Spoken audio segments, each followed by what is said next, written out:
Les symptômes, ça peut vraiment être bouffée de chaleur, suée nocturne, manque de concentration, brouillard cérébral, déprime, insomnie, difficulté à s'endormir ou réveil nocturne, digestion qui change un peu, des troubles du transit. On a une fragilité de la peau et des muqueuses qui peut s'installer, la minéralisation et la structure osseuse et le terrain cardiovasculaire. AVS avec Philippe Robichon. AVS, ça veut dire à votre santé naturelle ce matin. Bonjour, bienvenue, ravi de vous retrouver. Et nous allons parler d'ajustement avec mon invitée Isabelle Douminc. Bonjour et bienvenue. Bonjour Philippe, merci de m'accueillir. Vous êtes la bienvenue, vous êtes naturopathe et micronutritionniste. Vous publiez Ménopause, une transition réussie chez Jouvence, solution naturelle de la préménopause à la post-ménopause. Et justement, la ménopause, c'est l'heure des ajustements. C'est ça, exactement. Ajustement, c'est vraiment le terme, je pense, à employer parce qu'on arrive à ces périodes de vie sans forcément avoir eu d'informations, ni trop, ni pas assez, je dirais. Et quand les désagréments s'installent, la première réaction, c'est de se dire « Oh là là, mais je veux, que ça s'arrête et deux, que ça redevienne comme avant ». Bon, ça en fait c'est pas possible parce que tout simplement le corps va énormément changer du fait de la désinstallation hormonale et donc il y a beaucoup d'ajustements qu'on peut faire de façon naturelle sur ce qu'on mange, sur améliorer sa digestion, sur l'activité physique qui va devenir un peu notre meilleur ami à cette période de vie. Et ces ajustements en fait ils permettent d'accompagner ces changements de l'organisme pour essayer de retrouver une énergie pour la suite de sa vie, en fait, finalement. Il peut y avoir cette période de ménopause où on va perdre une qualité de vie avec des symptômes plus ou moins là et plus ou moins différents selon les femmes. Hein. C'est encore une fois, on est tous différents. On parle toujours de la ménopause, mais chaque femme vit la ménopause différemment. Exactement. Oui. Vous en avez, ça va s'arrêter du jour au lendemain et elles n'ont aucun symptôme. Et très bien, tant mieux. Mais pour autant, il y a quand même des modifications dans leurs organismes. Voilà, donc c'est toujours intéressant de le savoir pour les accompagner. Et puis il y a toutes celles qui ont de multiples symptômes, dont évidemment les bouffées de chaleur vont être peut-être ceux sur lesquels on communique le plus et parmi les plus invalidants. Mais il y en a tellement d'autres qu'on découvre. Il y a cette espèce de... Alors on a le temps d'en parler. Hein. Vous racontez que comme la moitié des femmes, vous avez eu une ménopause très désagréable. Vous avez cumulé beaucoup de désagréments. On s'est commencé à en parler. Et vous dites que vous avez vécu une ménopause expérimentale, c'est-à-dire ? Alors expérimentale parce que je pense qu'au début j'étais un peu dans ce cheminement que je viens de vous relater, j'ai un symptôme puis un autre symptôme et je vais essayer de faire en sorte que ce symptôme disparaisse.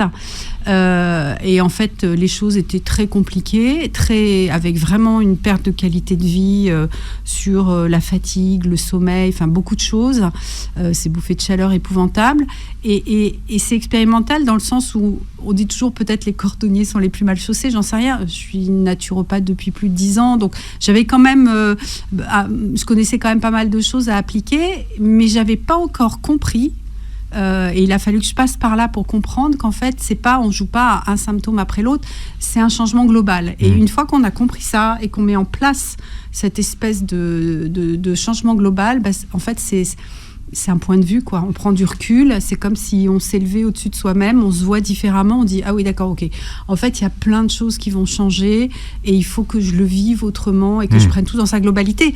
Ce qui est un peu paradoxal dans ce que je dis, parce que nos métiers d'accompagnement en naturopathie, micronutrition, on a une approche globale sur les gens. Mais bon, il a fallu que j'ai un petit temps pour que je l'ai sur moi-même aussi. Mais est-ce que l'approche globale, ça permet par exemple de répondre à la question des bouffées de chaleur ?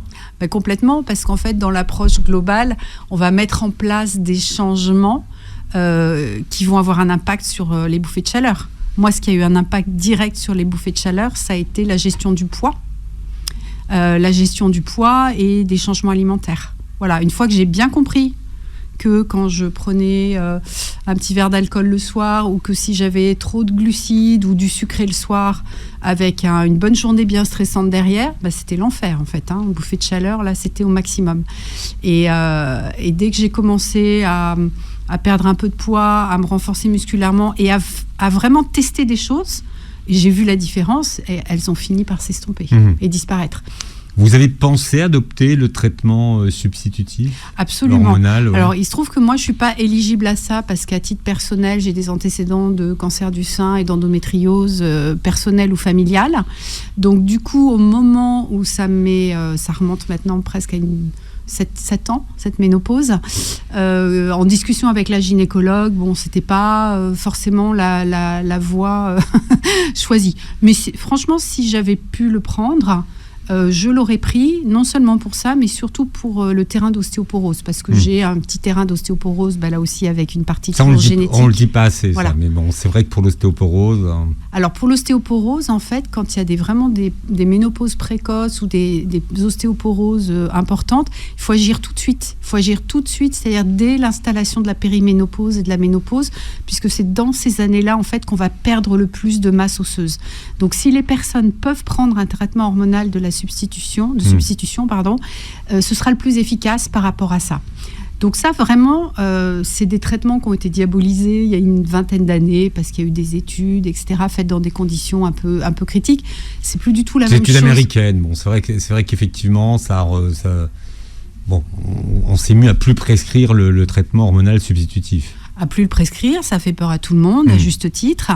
Je pense que c'est du cas par cas et qu'il faut en parler avec le gynécologue. Voilà, et qu'il y a des cas où ça fonctionne bien, c'est des traitements hyper personnalisés. Et s'il y a beaucoup de risques d'ostéoporose cardiovasculaire ou vraiment une qualité de vie très dégradée avec beaucoup de bouffées de chaleur ou autre, ça vaut le coup en tous les cas d'en discuter et pas de se censurer là-dessus. Aujourd'hui, on n'est plus sur les mêmes traitements que dans les années 2000. Bon, mais en tout cas, c'est pas ce que vous défendez puisque vous défendez les traitements naturels. Mais sur la question des bouffées de chaleur qui sont les symptômes les plus évocatifs de la ménopause, est-ce qu'on arrive à les combattre efficacement avec des méthodes naturelles ? On arrive à les combattre efficacement avec des méthodes naturelles, mais comme vous le dites, c'est avec des méthodes naturelles et pas une seule. C'est-à-dire que probablement, il va falloir faire attention à son alimentation, à son poids, éventuellement voir si, en termes de plantes, on peut s'aider d'une plante ou deux temporairement, le temps que ça cesse. Donc vous voyez, c'est toujours un ensemble en fait d'ajustements à mettre en place. C'est pas une solution, c'est un ensemble de solutions. Mais moi, ce que je trouve, c'est qu'on parle beaucoup des bouffées de chaleur, mais il y a d'autres symptômes qui sont hyper invalidants pour les femmes. Dont on ne parle pas du tout et dont les femmes aimeraient être informées avant. On n'en parle pas du tout et elles ont beaucoup de mal à faire le lien avec la ménopause. C'est-à-dire quand d'un seul coup, elles viennent vous voir en vous disant « mais je ne comprends pas, là, ma concentration qui flanche, j'ai une espèce de brouillard cérébral, je suis déprimée le matin, j'ai beaucoup de mal à me mettre en mouvement, etc. » En fait, oui, c'est lié à la ménopause. C'est lié à la ménopause parce que ces fameuses hormones qui vont se désinstaller de façon un petit peu anarchique, les œstrogènes et la progestérone, elles ont des rôles dans le corps humain, dans le corps féminin, bien plus importants que seulement la reproduction. Elles ont des rôles sur le terrain cardiovasculaire, sur le terrain du système nerveux, sur le sommeil, sur l'élasticité de la peau, sur la structure osseuse, etc. Et du coup, c'est des femmes qui ne vont pas forcément réagir tout de suite que c'est lié à la ménopause, parce qu'elles n'ont pas forcément de changement de cycle encore à ce moment-là. Et pour autant, elles ont des vraies galères, des vraies difficultés au quotidien.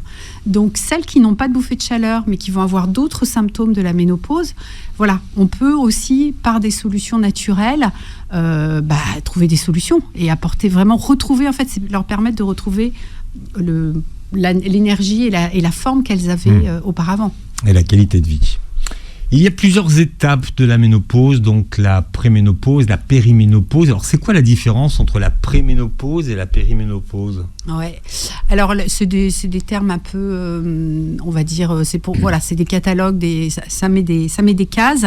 La préménopause, c'est, on va passer par la périménopause d'abord. La périménopause, c'est quand les cycles peuvent commencer à changer, c'est-à-dire quand on a cette espèce de désinstallation hormonale qui s'amorce. La désinstallation hormonale, elle peut être très lente et il faut comprendre que c'est un peu comme les montagnes russes. D'un coup, on peut avoir trop d'hormones, d'un coup, on peut en avoir pas assez, des 2 hormones, d'une seule hormone, etc. Donc, alors, ça induit quoi, par exemple, dans le corps? Alors, la femme, elle peut ressentir, déjà, elle peut avoir des changements de durée de cycle. C'est-à-dire, elle peut avoir des cycles qui vont durer moins longtemps ou plus longtemps. Elle peut avoir des désagréments qui vont être plus proches de ce qu'on appelle les syndromes prémenstruels, quand on a un syndrome prémenstruel avant ses règles. Donc là, c'est clair que ça commence à se désinstaller, c'est ce qu'on appelle la périménopause. La préménopause, c'est la période d'avant. C'est la période d'avant, c'est-à-dire c'est la période où finalement nos hormones vont commencer à diminuer tout doucement, mais on ne s'en rend pas compte. Donc ça peut durer 5 ans avant, ça peut commencer avant. Et la ménopause, c'est la période qu'il y aura après la périménopause. La ménopause, on dit qu'on est en ménopause quand on n'a pas eu de cycle pendant une année. Ça veut dire que c'est fini là?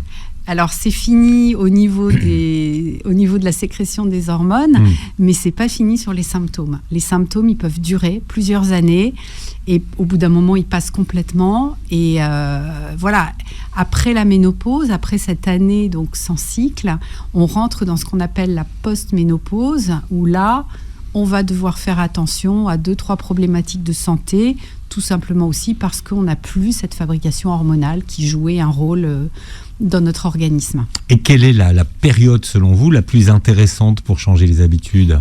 Moi, je pense que... moi, ce que je trouve, c'est qu'on n'est pas assez informé là-dessus et que si on voulait être vraiment préventif, il faudrait, dès la préménopause, c'est-à-dire, on va dire, dès 45 ans, qu'on puisse recevoir une information. Alors, je sais que Amélie, Sécurité sociale, bosse là-dessus. Il va peut-être commencer à donner des infos selon les tranches d'âge, pour que justement les femmes soient informées du fait que de toute façon l'organisme va changer, qu'on soit mieux informé sur finalement à quoi servent ces hormones, qu'est-ce qui peut changer dans notre corps, et se dire oui, peut-être qu'il faudrait que je commence à mettre en place les ajustements, c'est-à-dire les anticiper avant d'avoir les premiers désagréments finalement. D'accord, donc vous conseillez d'agir à quel moment? 45 ans. D'accord. Et on commence par quoi?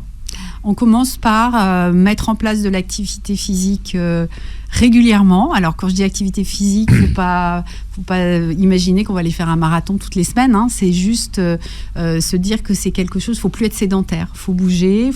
L'activité physique, ça peut être 10-15 minutes par jour de renforcement musculaire, plus 1 ou 2 activités un peu plus cardio, plus longues dans la semaine. Donc ça, ce serait le truc numéro 1, l'élément numéro 1. Vraiment trouver une place dans ses agendas pour de l'activité physique. Mais alors pourquoi? Parce qu'en fait, avec les changements qui vont arriver dans l'organisme, on a une masse musculaire qui va diminuer au profit de la masse grasse. Et cette masse musculaire, en fait, c'est elle qui nous permet de brûler plus d'énergie. Donc, ça va être pour éviter de prendre du poids, qui est quand même aussi une demande essentielle à la ménopause, d'éviter ce poids, surtout ce poids qui s'installe autour du ventre, etc. Et la deuxième chose, c'est pour renforcer l'os. Le muscle, en fait, il tient nos os. Et du coup, par rapport à la fragilité osseuse qui peut s'installer après la ménopause, ça, c'est vraiment... c'est des éléments qui sont importants pour une belle longévité. Mais je dirais plus, en fait, c'est appréhender l'activité physique comme une hygiène de vie, comme, je sais pas, tous les jours, on va se laver les dents, on va se laver, on s'entretient. En fait, c'est ça, c'est de se mettre dans la tête que l'activité physique, ça devient un entretien quotidien. Et quand on le met en place, non pas au milieu de plein de symptômes ou de désagréments, ça permet de les anticiper. Voilà. Et c'est tous les jours? Tous les jours, il faut bouger, ouais, voilà. Ce qui n'est pas évident avec des activités de travail, de gens où on est parfois très sédentaire. Voilà, c'est bouger un peu tous les jours. Et le deuxième, pour finir de répondre à votre question, le deuxième ajustement indispensable, c'est tout ce qu'il va y avoir autour de l'alimentation. La prise en charge de la ménopause au naturel avec mon invitée ce matin, Isabelle Douminc, qui est naturopathe et micronutritionniste et qui publie Ménopause, une transition réussie aux éditions Jouvence, solution naturelle de la préménopause à la post-ménopause, oui, puisque effectivement on va jusqu'à la post-ménopause. À cette période, les femmes découvrent que les oestrogènes et la progestérone, n'ont pas que des activités reproductives. Et c'est justement cette désynchronisation des hormones qui crée tellement de symptômes, parce que les symptômes sont très, très larges au moment de la ménopause. Oui, tout à fait. Les symptômes, ça peut vraiment être en dehors du changement de chaleur corporelle, hein, donc les plus connus, bouffées de chaleur, suée nocturne. Ça peut être au niveau du fonctionnement cérébral, donc manque de concentration, brouillard cérébral, déprime. Du coup, manque d'insomnie, difficulté à s'endormir ou réveil nocturne. Après, on a toute la sphère digestive qui peut changer un peu aussi. Digestion qui change un peu, des troubles du transit. On a une fragilité de la peau et des muqueuses qui peut s'installer. Donc ça peut jouer évidemment sur tout ce qui va être très féminin au niveau vaginal et cystite, mycose, etc. Et puis le changement de la peau qui est lié et qui va s'installer. Et puis non, j'ai oublié de parler de 2 choses très importantes pour la post-ménopause, la structure osseuse, la minéralisation et la structure osseuse, et le terrain cardiovasculaire, parce que ces hormones jouent un rôle aussi sur les vaisseaux sanguins, nous empêcher d'avoir des caillots, des dépôts. Donc les femmes deviennent après la ménopause plus susceptibles, comme les hommes, d'avoir des petits accidents cardiovasculaires, des infarctus, de l'hypertension artérielle, etc. Voilà. Alors qu'elles étaient protégées un petit peu, un peu avant. Et puis il y a l'anxiété aussi. Ah ouais, l'anxiété. L'anxiété, ça et les troubles du sommeil, c'est des troubles qui sont assez peu abordés. Hein. Ah mais carrément. Et l'anxiété, en fait, elle est due à plein de choses. C'est-à-dire, l'anxiété, elle est due non seulement au changement physiologique qu'on vient d'évoquer, mais l'anxiété, elle est aussi parce que c'est des carrefours de vie qui sont un peu compliqués, la ménopause, dans nos sociétés. Hein. On est un peu loin de la sagesse de certaines civilisations. Nous, dans nos sociétés, la ménopause, c'est aussi des périodes où, des fois, les enfants quittent la maison, ou alors au contraire, on a encore des jeunes adultes à la maison et des parents malades dont il faut s'occuper. C'est des périodes où, du coup, parce qu'on a ces changements physiologiques, on peut avoir une libido un peu en berne. Donc, les rapports amoureux sont plus tout à fait les mêmes. Ou ils changent parce que, justement, il n'y a plus d'enfants et le face-à-face n'est pas non plus évident avec son compagnon. Le travail. C'est quand même aussi une période où il y a pas mal de femmes qui peuvent perdre leur travail, comme beaucoup de seniors, comme on dit, dans nos sociétés, avec beaucoup de difficultés à retrouver du travail équivalent ou du travail tout simplement, parce que voilà. Donc ça fait beaucoup de choses. Le regard aussi qui est porté par la société. Vous devenez invisible. Hein. Une femme d'un certain âge ou après la ménopause peut être pas regardée de la même manière. Il n'y a pas écrit sur votre tête que vous êtes en période de ménopause. Non, mais pour vous, alors des fois le regard des autres, le regard qu'on porte sur soi peut être plus difficile que le regard des autres. Aujourd'hui, les femmes de 50 ans, c'est les femmes de 40 ans d'il y a 20 ans. Ouais, c'est vrai. Mais c'est physiquement, c'est les traits qui changent, c'est les rides, etc. Il y a certaines personnes qui sont pas du tout à l'aise avec ça. Hein. Moi, je juge pas. Chacun son comment dire, réagit comme il peut, comme il veut, avec qui il est. Moi personnellement, ça ne me pose aucun problème. Mon apparence physique me pose pas de problème, la couleur de mes cheveux non plus. Je suis très bien avec ça et je trouve ça très bien. Mais on est quand même dans une société où moi j'ai quand même des jeunes femmes de 25-30 ans qui viennent me voir en consultation parce qu'elles veulent éviter d'avoir des rides à la ménopause et savoir quel genre de collagène et quelle quantité de collagène il faut prendre dès l'âge de 20 ans. Bon, vous voyez, il y a aussi ça. Il y a aussi le regard, l'apparence qui compte. Donc, si je veux revenir à l'anxiété qui était le point de départ initial... Je vous dis ça parce que c'est un point sur lequel... on n'en parle pas et les femmes ne font pas forcément le lien. Oui. C'est comme les nuits. Vous voyez, une des principales plaintes, c'est de retrouver des nuits normales. Oui. Mais personne ne parle de ça. Alors, celles qui vont avoir des suées nocturnes voient bien à quel point ça perturbe leur nuit, mais celles qui n'en ont pas ne vont pas faire le lien, comme elles ne vont pas faire le lien avec éventuellement une digestion qui change ou un brouillard cérébral. Le lien, il est fait si vous avez des bouffées de chaleur, si vous prenez du poids. Voilà, en gros, c'est les 2 motifs pour lesquels les personnes vont dire « Ah non, mais là, j'arrive où les cycles changent. » Donc là, c'est évident qu'il se passe quelque chose. C'est pas possible, là, ce poids, il faut absolument que je perde du poids. Et ces bouffées de chaleur, il faut absolument qu'on trouve une solution. Voilà. En gros, ces 2 éléments sont bien identifiés comme liés à la ménopause, mais tout le reste ne l'est pas. Alors, quels sont les ajustements alimentaires que vous préconisez ? Alors, les ajustements alimentaires, les plus importants, ça va être de limiter le sucre et les quantités de glucides qu'on mange. Donc glucides, c'est quand on mange des glucides, des féculents, c'est-à-dire quand on mange des pâtes, du riz, du pain. Ça, c'est la partie glucides. Et la partie sucre, c'est quand on mange des desserts, des yaourts sucrés, des crèmes chocolatées, des viennoiseries, des gâteaux, des bonbons, des bars, des sodas, etc. Voilà. Donc ça va être un élément, l'élément numéro 1, par rapport au poids, par rapport aux bouffées de chaleur. D'accord ? Et par rapport aussi, je dirais, à l'anxiété que vous évoquiez tout à l'heure. Le sucre est un excitant du système nerveux. Donc plus on a de sucre dans son alimentation, plus notre système nerveux est excité, ça favorise l'anxiété. Le sucre favorise la prise de poids. Donc ça, c'est sûr que par rapport au poids, c'est quelque chose à réguler. Et par rapport aux bouffées de chaleur, plus on a du poids, plus on va avoir une vasodilatation au niveau des vaisseaux. Et donc, plus on va avoir chaud, en fait. Plus on va devenir rouge, plus on va avoir chaud. Et plus notre corps se dit « Ah, mais là, qu'est-ce qui se passe ? La température monte, comme quand on a de la fièvre. Donc, il faut qu'on évapore, qu'on évacue. Donc là, qu'on transpire. » Voilà, mécanisme de régulation. La deuxième chose sur l'alimentation, ça va être d'avoir la juste quantité de protéines. La juste quantité, pourquoi ? Pas trop peu. Pas trop peu parce que les protéines, c'est ce qui va permettre de fabriquer la structure de l'os, la trame osseuse sur laquelle les minéraux vont venir s'accrocher pour avoir un os le plus solide et le plus résistant possible. Donc ça, c'est vraiment quelque chose qui est important puisqu'on peut avoir cette fragilité après la ménopause.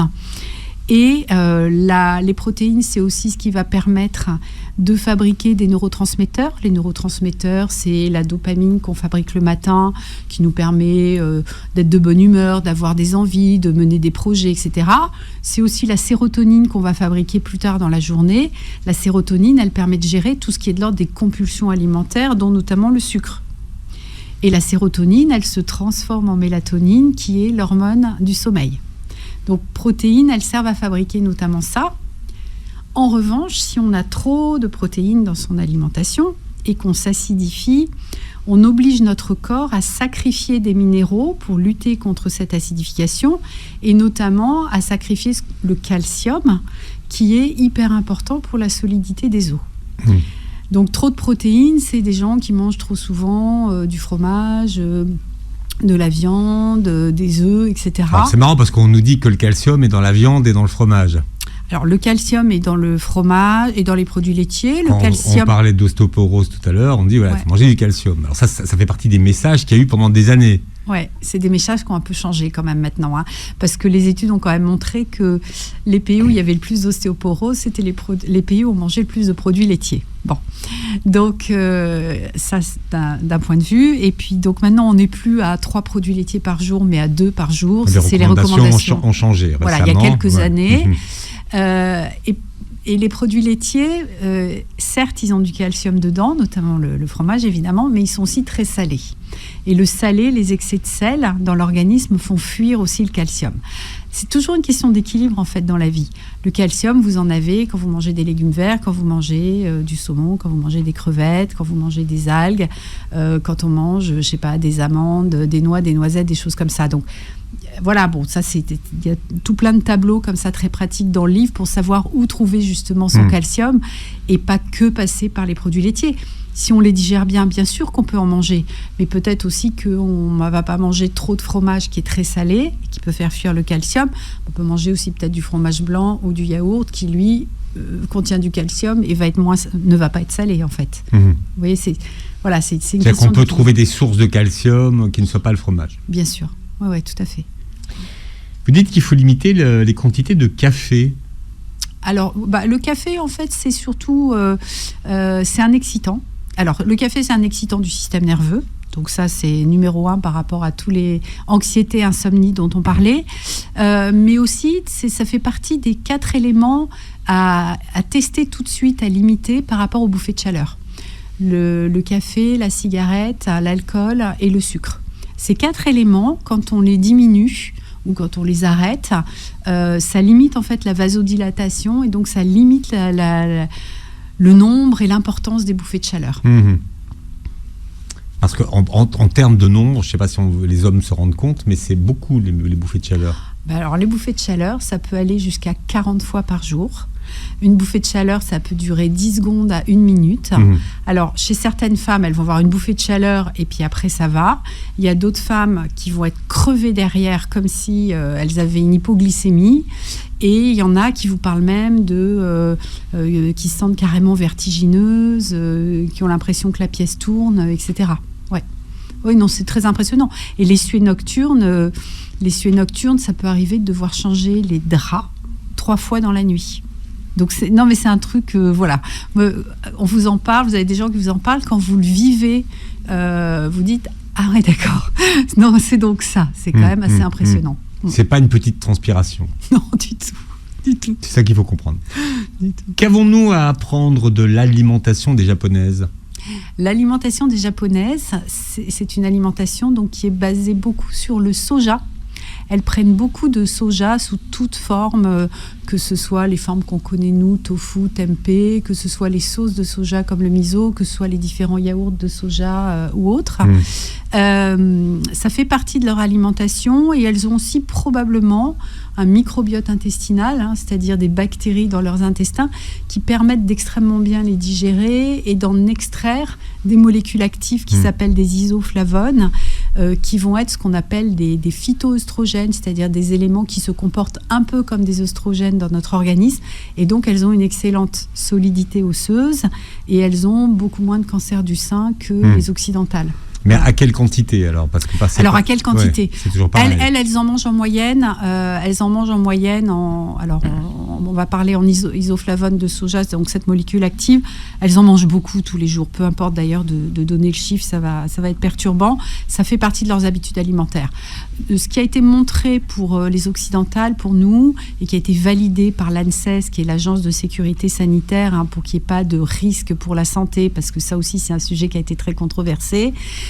C'est qu'on peut manger l'équivalent de, on va dire pour quelqu'un qui fait 60 kilos, de manger 60 mg d'isoflavone par jour, c'est-à-dire de manger l'équivalent de 200 grammes, un steak de tofu de 200 grammes par jour.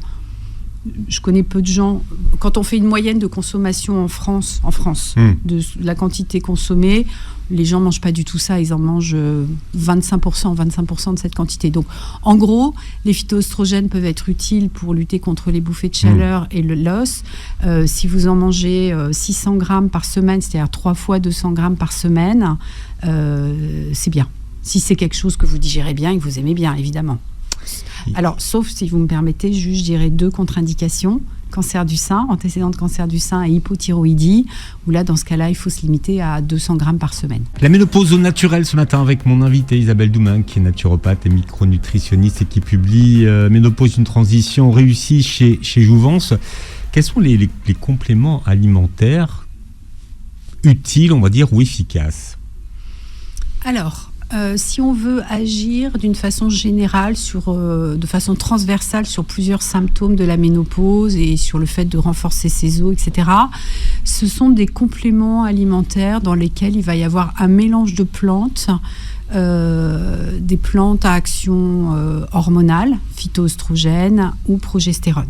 Voilà.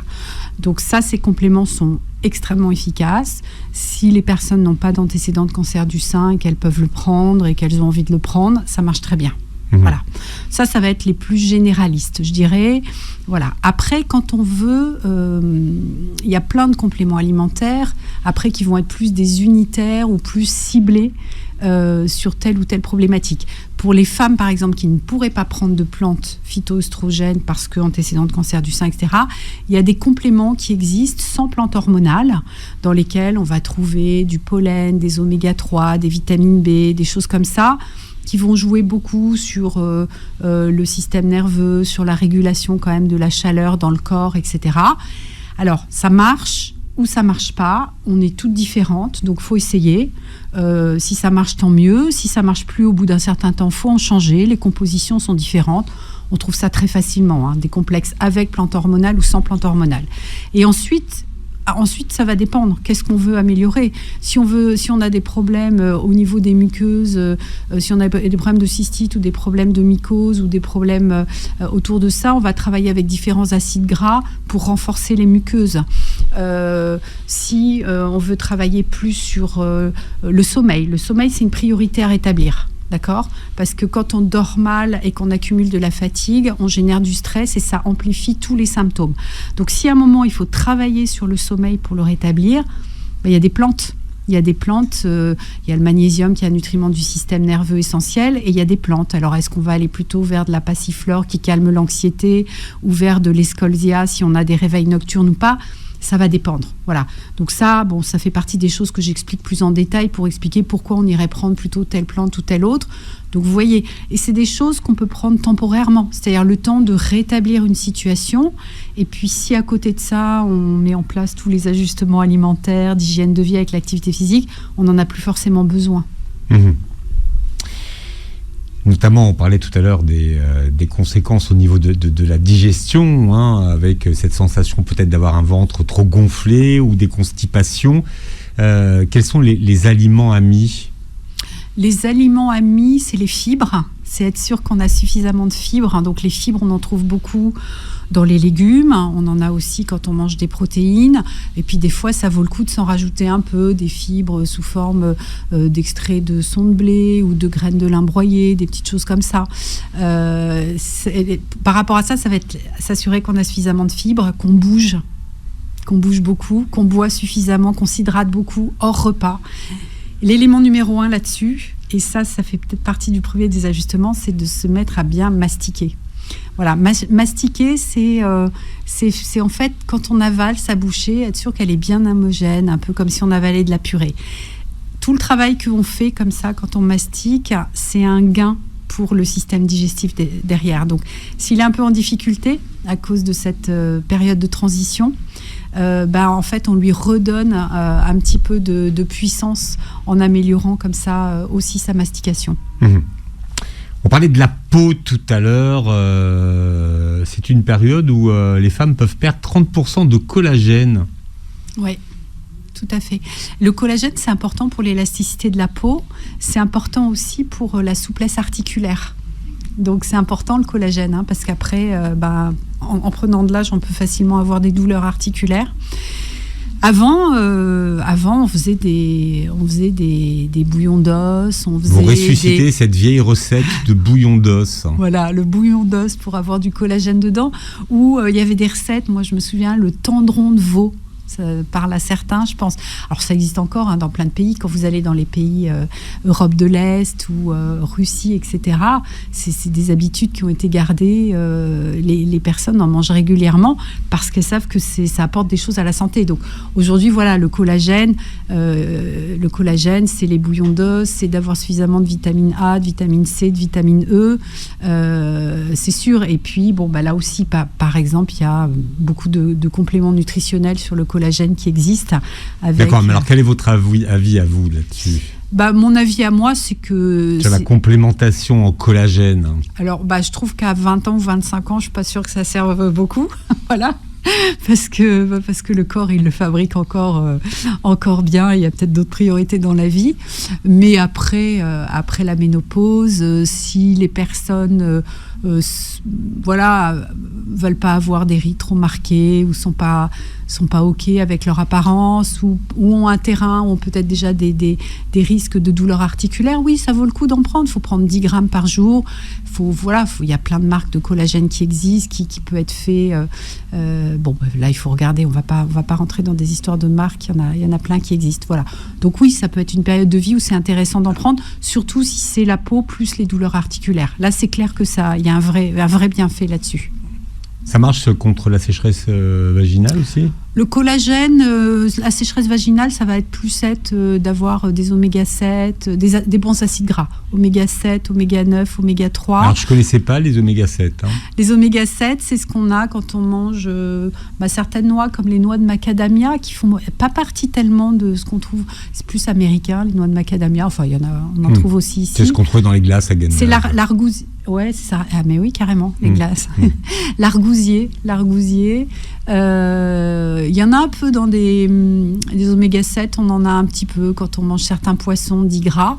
Voilà, ils ont un rôle important sur l'élasticité de la peau et de l'élasticité des muqueuses.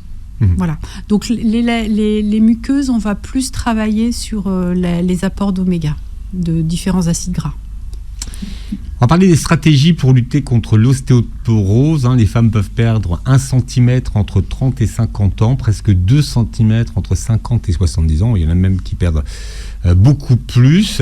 Déjà, quel est l'examen qui permet de mesurer la densité minérale osseuse ? Ça s'appelle une ostéodensitométrie. En général, le gynécologue va le prescrire quand on arrive à ces périodes de vie. Donc ça va donner déjà un élément d'information de base. Savoir si on n'a pas du tout de problème d'ostéoporose, très bien. Si on a une ostéoporose débutante, ça va s'appeler une ostéopénie, ou si on a une petite ostéoporose, ou au contraire une ostéoporose très installée. Quelqu'un qui rentre en ménopause et qui a déjà une densité minérale un petit peu fragile, là, spontanément, en général, le gynécologue va lui parler d'un traitement hormonal substitution pour travailler vraiment sur cette solidité osseuse. Les stratégies, alors vous parlez de beaucoup de vitamines, du calcium, de phosphore, de vitamine D, et même de la vitamine K. Ouais, tout à fait. La vitamine K, en fait, parce qu'elle stimule l'ostéocalcine. Alors, c'est quoi ? C'est en fait, on a 2 noms pour je fabrique de l'os. Les cellules, elles sont en mouvement perpétuel. Donc, on a des cellules qui s'appellent ostéoblastes, qui vont fabriquer de l'os, et puis on a tout le temps des cellules ostéoclastes qui vont casser de l'os. Donc, on a ce système équilibre entre ostéoblastes et ostéoclastes. Et ça, c'est régulé par les hormones progestérone et œstrogène. Donc, quand on n'a plus ces hormones, on a un déséquilibre, on a plus d'ostéoclastes que d'ostéoblastes. La vitamine D va avoir un rôle là-dessus pour stimuler les ostéoblastes, et la vitamine K va permettre de stimuler les ostéoblastes et de faire surtout à partir des ostéoblastes de l'ostéocalcine, c'est-à-dire que ça permet aussi d'être sûr que le calcium qu'on a dans notre organisme, il aille bien dans les os. Parce que le calcium, il peut se balader un peu partout et il peut faire aussi des dépôts sur les artères. C'est pas du tout ce qu'on veut. Ce qu'on veut, c'est que le calcium qu'on mange et qu'on digère, il aille bien renforcer la densité osseuse. Et ça, c'est un des rôles de la vitamine D et de la vitamine K également. On la trouve où donc, cette vitamine K ? La vitamine K, chez les Japonaises, dans leur alimentation, puisque c'est le natto, c'est du soja fermenté. Donc voilà. C'est pratique. C'est pratique, j'avoue. C'est très pratique. Oui, la tout vitamine à fait. K, je ne sais pas dire, mais... Voilà, donc alors ça dépend aussi de nos microbiotes. Encore une fois, il y a des gens qui ont un microbiote qui vont fabriquer de la vitamine K, et puis d'autres non. Voilà, donc là c'est pareil. Si on n'a pas d'anticoagulants en médication, on peut prendre de la vitamine K. Les recommandations, ça va être de prendre 70 microgrammes par jour dans nos pays. Si on est sous anticoagulant, vaut mieux en parler avec son médecin. Voilà, mais d'ailleurs souvent vous trouvez les vitamines D sont souvent associées maintenant à de la vitamine K, et c'est bien donc à destination de nous, les femmes ménopausées. Alors, sous quelle forme la vitamine D ? Sous forme de gouttes. Sous forme de gouttes, parce que comme ça... Pourquoi de gouttes et pas d'ampoules ? Parce que les ampoules, ça fait un apport, ça fait monter très vite les taux, mais elles s'éliminent trop rapidement. Donc pour avoir un bon niveau de vitamine D et qui reste stable, il vaut mieux avoir un apport quotidien de gouttes. Voilà. C'est plus facile. C'est plus efficace en fait. Alors plus facile non, il y a des gens qui détestent prendre des choses tous les jours, donc je dis pas que c'est plus facile, mais c'est plus efficace. Voilà. La prise de poids, c'est une fatalité ? La prise de poids, c'est... Alors, le changement corporel avec une masse grasse qui devient plus importante au détriment de la masse musculaire, oui, ça c'est un changement physiologique que je pense quasiment tout le monde connaît. Ça veut dire qu'il y a des femmes qui vont pas forcément prendre de poids parce que ça faisait pas partie de leur nature physiologique, mais qui vont bien voir quand même qu'elles vont avoir des petits changements dans la structure de leur corps. Un peu moins de muscles, peut-être un petit peu de gras qui va s'installer. Il y a un déplacement des masses grasses. Ouais. Exactement. Voilà. Et après, donc pour d'autres, si on change rien, celles qui sont plus sensibles à la prise de poids, elles vont le voir tout de suite. Et c'est là où souvent c'est vécu comme particulièrement injuste. C'est parce que si vous mangez la même chose qu'avant la ménopause, en fait, vous allez prendre du poids. Et c'est pour ça qu'il faut changer ses habitudes. Parce que c'est le métabolisme qui change. Qui a changé. Ouais. Voilà. Le métabolisme change puisque cette masse grasse dépense moins d'énergie que la masse musculaire. La suite est dans votre livre, Isabelle Douminc, Ménopause, une transition réussie chez Jouvence, solution naturelle de la préménopause à la post-ménopause. Vous pourrez écouter l'émission en podcast sur beurrefm.net et sur les plateformes qui reprennent l'émission, et vous verrez la vidéo sur notre chaîne YouTube. Merci d'avoir été avec nous. Merci beaucoup. Et passez une très belle journée santé sur Beurre FM.